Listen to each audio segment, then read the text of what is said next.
Inspiration. 92.3 FM. Money Talks. Money Talk. Money Talks. Money Talks. Hi, my name is Ibukun Oyedeji, President CFA Society Nigeria. Join me and a host of other financial industry practitioners every Monday at 4:30 p.m. right here on Inspiration 92.3 FM for Money Talks with CFA Society Nigeria. Money Talks, airing on this station every Monday at 4:30 p.m. from January 2023. Money Talks with CFA Society Nigeria. Let's talk about money. If you've made a decision to aim for a long-term and successful finance career, taking the Chartered Financial Analyst CFA exam and studying the curriculum is an excellent way to ensure you have a strong knowledge base and top-notch skills. Are you ready to take the bold step to invest in yourself? CFA Society Nigeria is at your disposal, promoting the highest standards of investment practice in Nigeria. As an affiliate of CFA Institute, CFA Society Nigeria seeks to promote the highest standards of investment practice in Nigeria and to provide a vibrant community in which its members and other key players in the investment industry can interact and grow.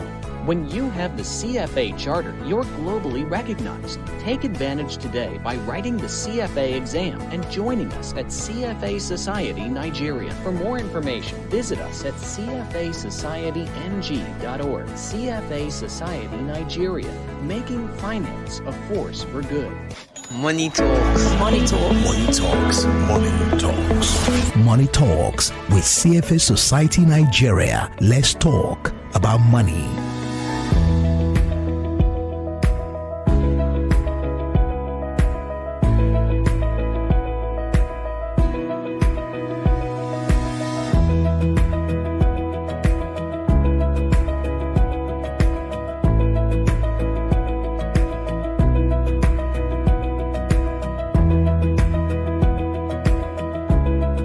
Hello everyone, and thank you so much indeed for joining us again this Monday, the 6th of March 2023. Smart Uzechi is my name, and welcome to Money Talks. Money Talks is a financial literacy program and is brought to you by the CFA Society in Nigeria.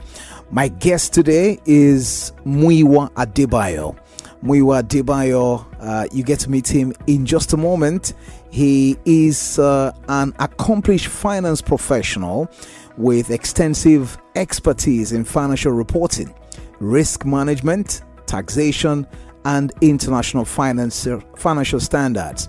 Olumuyiwa holds a bachelor's degree honors in actuarial science from the University of Lagos, as well as a Master's of Business Administration MBA from the prestigious University of Cumbria in the United Kingdom. He also obtained the Postgraduate Advanced Diploma in Transfer Pricing from the Middlesex University in the United Kingdom. Olumuyiwa Adebayo is a CFA charter holder and a certified financial risk manager with the Global Association of Risk Professionals, GARP, both in the United States of America. He's a fellow of the Institute of Chartered Accountants of Nigeria, ICANN, a fellow of the Chartered Institute of Taxation of Nigeria, CITN, and a fellow of the Institute of Credit Administration of Nigeria. He also holds the Advanced Diploma Certificate in Management Accounting from the Chartered Institute of Management Accountants, CIMA, United Kingdom, and a Diploma in International Financial Reporting from the Association of Certified Chartered Accountants, ACCA, in the United Kingdom.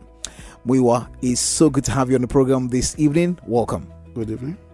Thank you so much. So we will kickstart the program in just a moment. You do stay with us. It is Money Talks and it's brought to you by CFA Society Nigeria. We're back in just a moment. We are professionals. We are impact driven.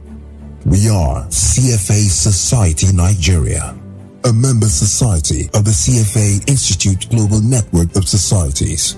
Our mission is to promote the highest standard of practice in the Nigerian financial services industry and provide a vibrant community for our members. The CFA Charter signals the holders' commitment to professional excellence. As thought leaders, we collaborate with stakeholders to ensure adherence commitment to ethical standards, better education for professionals, and to build market integrity. We are the leading voice for advocacy in the finance and investment industry in Nigeria. To partner with us or become our member, visit us at cfasocietyng.org for more details. CFA Society Nigeria, making finance a force.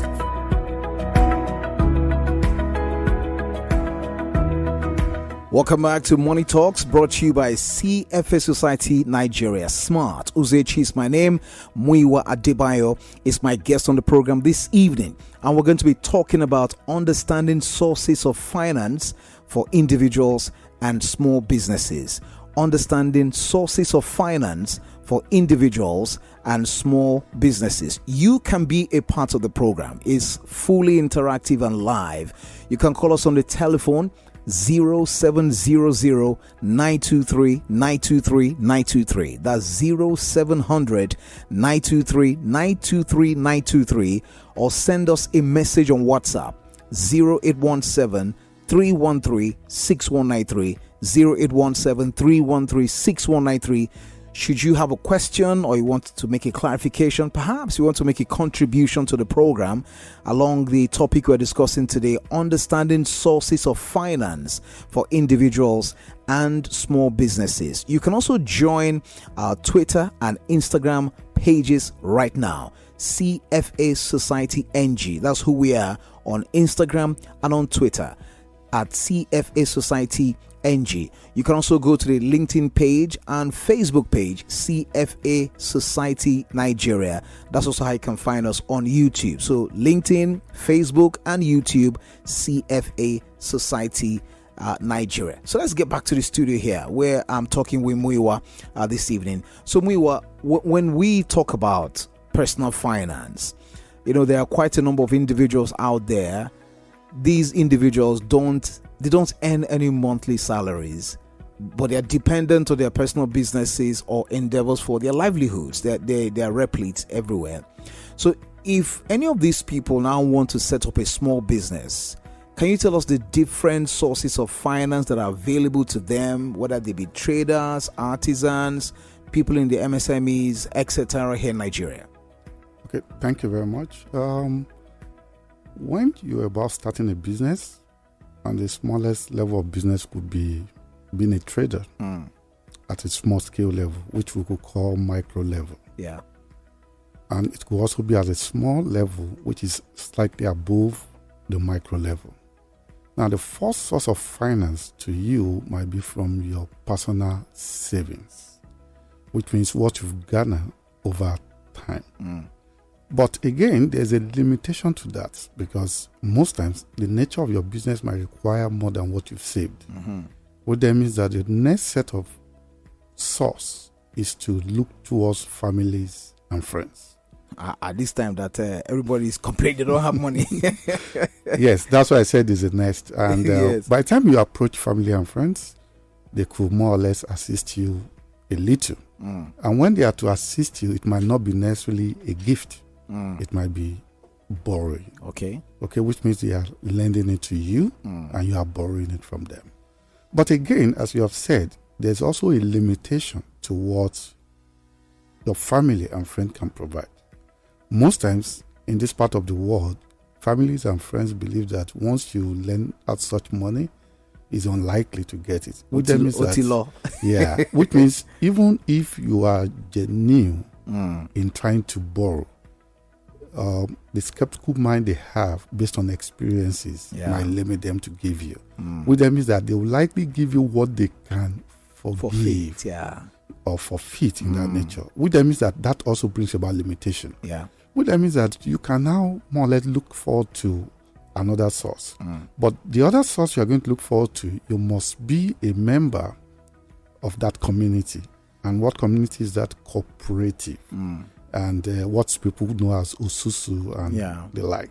Which means that if you belong to a cooperative, which is common amongst artisans and traders, therefore that is also where you could likely get slightly bigger source than your family or your personal savings. But again, there are also limitations to that. Probably you are not a member of a cooperative society, or there are conditions in which probably the cooperative society might not, you have not met, and so cooperative society might not be able to avail you, or you are just a new member, which means you must have had some level of relationship in terms of time, experience, and some other things, or savings, as the case may be. Which then means that you can now approach a bank. But again, when you look at bank, which is a financial institution, there are about two categories in this case. What you much more approach are like microfinance banks. The word speaks for itself, micro, which means they more or less addresses deficits finance for traders, individuals, and probably small businesses. And again, depending on how your business has scaled, because what we consider small business could also require you to borrow from a commercial bank, which means that you can equally get. But another source, which is also common today, is government intervention, when government can more or less provide things like trader money and some other source of invention, which CBN and the likes has more or less provided over time. Yeah. When you were talking now, you mentioned like microfinance bank. That caught my attention. A lot of people have complained about the pricing. If you want to get money from a microfinance bank, the interest rates are just neck-breaking, which of course discourages a lot of people from approaching such financial institutions for such credit. Yeah. What happened in that case is this: pricing is a function of many factors, but one of the key factors is issue of risk involved. Now, the conditions that microfinance bank will give will not be as stringent as commercial banks. Commercial bank will require that for you to have loan, you must have more or less bank with them for 6 months, 1 year, or the like. You must have financial statements if it's a business. You must be able to more or less provide plans to show your ability to repay over time and some other things like that, including collateral, guarantees, and some other things. But microfinance, as what is, the requirements are usually less in nature compared to the commercial bank, and therefore the risk of default seems to be high. And that will be built into pricing, because again, in the pricing, the microfinance bank will have looked at a pool to say if 1,000 people borrow at a small scale, there's a likelihood that 5% of them would default. And therefore, to be able to cover for such, they build that in pricing. And also the ease of getting such finances also is built into it. And also when you look at it again, the activities required and what will be deployed in order to monitor the activities of the artisans and traders are much more higher. Because again, if bank will give a loan, probably one person is collecting 50 million. But that 50 million to a microfinance bank, you'll find out that they are giving it to as much as 1,000 people. And therefore, the resources required to monitor those 1,000 people will also be factored as a cost of doing business from the banking perspective. Absolutely. So you've mentioned quite a number of sources right here. So the question next to ask you is, as an individual, how can someone now determine which source of finance is best suited for their kind of business needs, whether they be individuals, businesses, and of course looking at the size of those businesses and the sector where they're playing in? Okay, there are many factors that determines what form of sources you approach. Okay, the first source factor probably we could look at amount involved. For example, even as someone working in a corporate organization, when you need finance that is of just immediate need, you might not approach a bank for that matter. You might approach a friend, you might approach your cooperative, you might approach a microfinance bank. You understand? Therefore, the amount involved is a factor. If you're a small business and you have opportunity of scaling up your business and you need like 10 million, you might not approach a cooperative society because they might not be able to provide. Or microfinance, which means you might now move to commercial bank, which means amount is a factor. Now, the timing with respect to how long do you need this finance is also a factor. Most times, cooperative microfinance are of shorter term, unlike a bank, which then means that also is a factor. Another factor is with respect to documentation. which means which of them require more documentation, which means if it's something you need urgently, you rather go to institutions like cooperative or microfinance bank that will require less documentation or paperwork, okay, unlike commercial banks, okay, because of their credit management system. You also look at other factors based on pricing, which means where is it more cheap for me to get this finance? You get what I'm saying now? All of these factors are what you take into cognizance in determining which one is much more.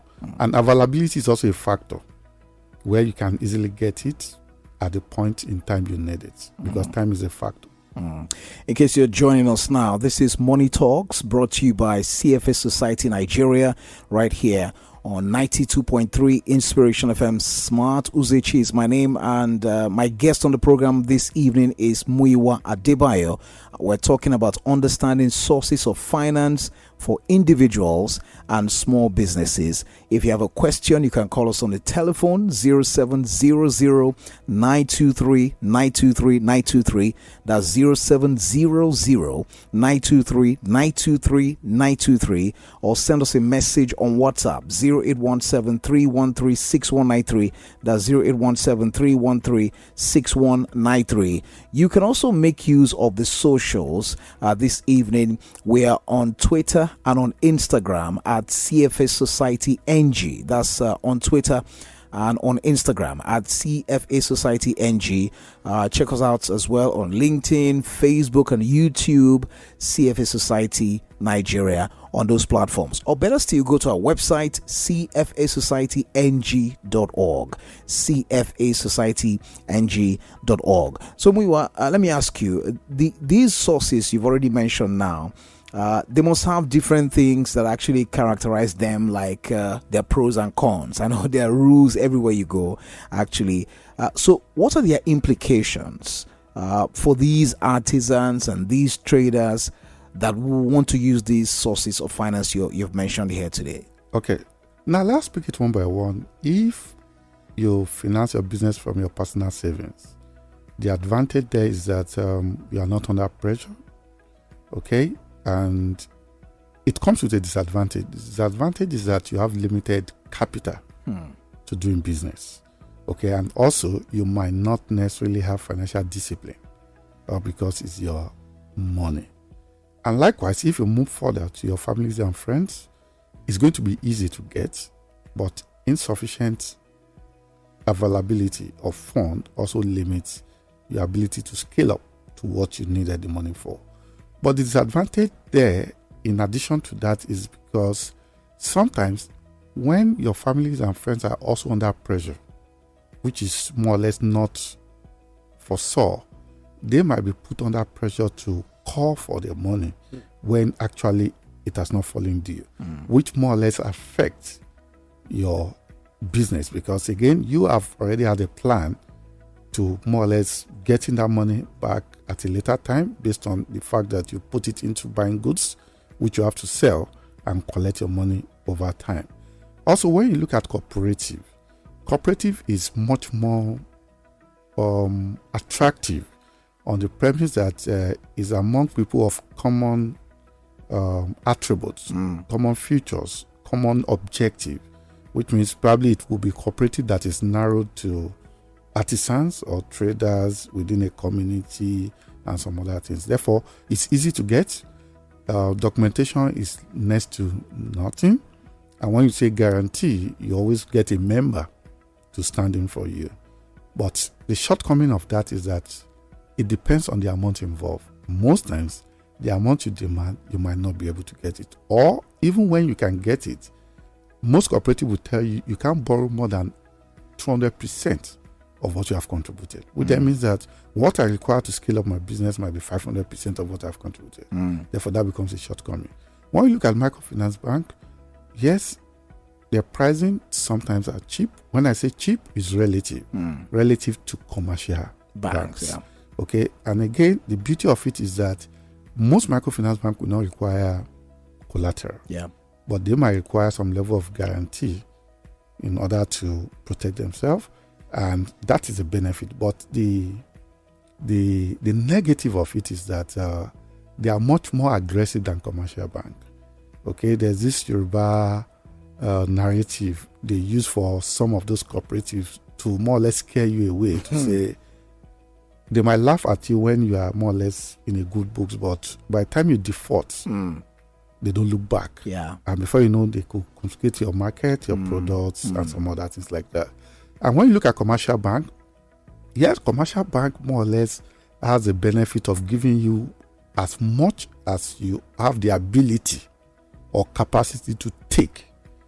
And that is premised on the fact that the bank will have, through their credit management system, look at your financials, look at your bank statement, look at the business you want to do, look at your plans or projected plans, and look at all of those things, plus your collateral and your guarantors. But again, the more or less the negative side of the bank is that the bureaucracy involved may not allow you to get it at that time, which means when you want to go into commercial bank borrowing, you must plan ahead. It's not something you do on a short time. Even though today you find out that most commercial banks are now trying to give soft loans, but they rather give it to salary earners than traders, because they believe that the salary is either domicile or the employer has more or less guaranteed in one way or the other ability to get the money. Therefore, all of these have the benefits and the negatives. Some persons have also complained that commercial banks, money deposit banks generally, do not like to give monies to startups.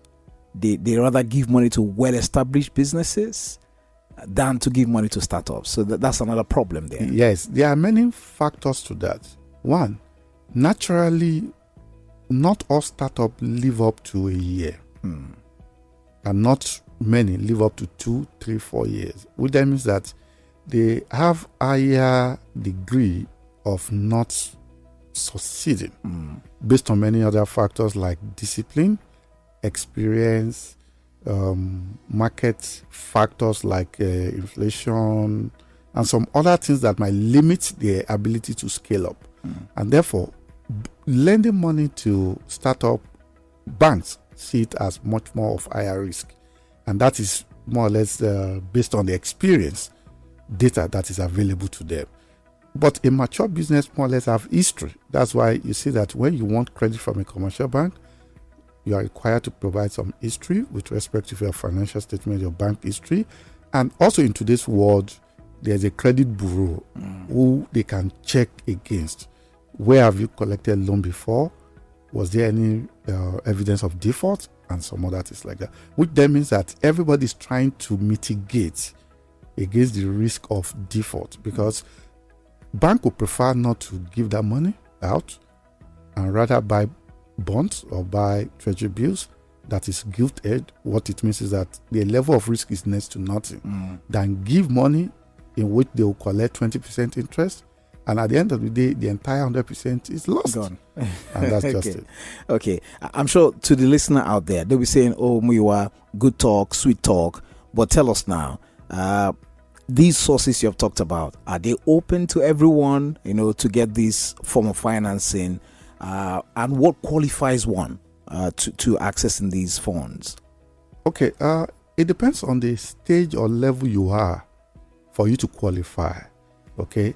But I'll start from, let me say, families and friends. Once you have families and friends and they trust you and they are convinced about what you want to do positively with it, it's open to everyone. Cooperative is also open, but it's open to the degree of what is the bylaw of that cooperative. If it's a cooperative that is meant for artisan, it's unlikely that a banker will join or somebody working in a corporate organization will join, except you join cooperative within your own establishment, which then means that you must qualify first as a member for you also to qualify for loan. And also other factors come into play. How long have you been in the cooperative? The money you demanded to collect, is it what can be backed by your savings and some other things? When you look at microfinance bank, everyone is qualified once you are banked. Banked in the sense that you have account with them at least, and they are able to verify what you want to do. They are able to verify where you stay, and they are able to, you're able to present some level of guarantors to them, and therefore you can qualify. But again, between microfinance bank and commercial bank, your level of qualification is now dependent on your capacity. Okay? Is it something you have capacity to absorb? And is it something you have the ability to repay? Based on the fact that, one, your integrity is intact, and also, two, the business in which you project to invest the money in is something that they believe you can be able to more or less get those money back and repay them. Absolutely. Maybe this might just be the last question, and I appreciate if you can answer it just like in a minute and a half. Talk to us about challenges now. You know, some of the common challenges that make it difficult for these artisans to raise these funds to either start or grow their businesses. Okay, one of the critical challenges is why we are here, financial literacy. Most of them don't really understand that doing business is on one hand, and knowing the appropriate way of financing the business is on the other hand. For example, because of lack of financial literacy, you could mismatch a source of finance with a business. For example, you went to take money that requires you to repay in 1 or 2 months to finance a business where the normal cycle of you buying and selling will take 3 months. At the end of the day, you are still yet to sell all of the goods, but your repayment already has fallen due. And what then happens? You are under pressure, which means at the end of the day, you lose both your business and the fund you have invested. That is a factor. Another factor is documentation. And it's in this part of the world, we barely keep documentation because those are the proof to anyone who is ready to give you money to say, okay, these are the evidence to show that there's a trajectory in what you do as a business. You buy this amount of inventory, you sell this amount, this is your level of profitability, your expenses that you incur in order to sell at this amount. Therefore, everybody is able to see at a glance. And on that premise, they have confidence that you have the capacity to collect such loan and repay such loan. And other factors also borders on the fact that you might not have a collateral. And that is depending on the amount involved, because collateral comes in depending on the amount. But most times there might not be collateral for very small amount of money, provided you can give guarantee, which means that collateral is a limiting factor to most of those small businesses that want to scale up. And there are also other factors like sociocultural factors and political factors that could limit you. But all of this is why we are here, that much more you have financial literacy, and for those ones that you might not be able to have, you could always meet up with the cooperative society and some other institutions that could educate you or support you in what you do.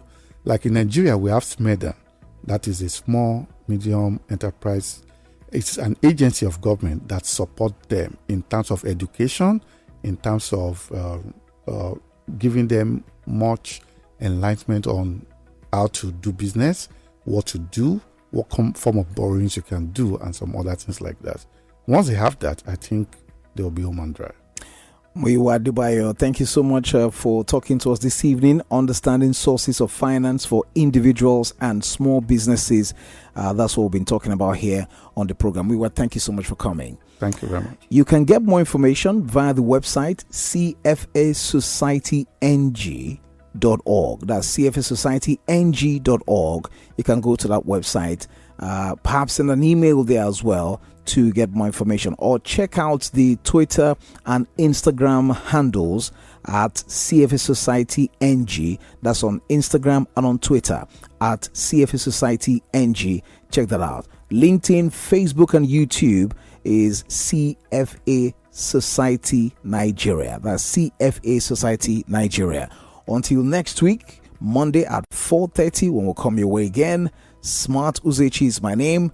Thank you for listening and urging you to go out there and get some more financial literacy and apply the things you're learning on this program. Have a good evening.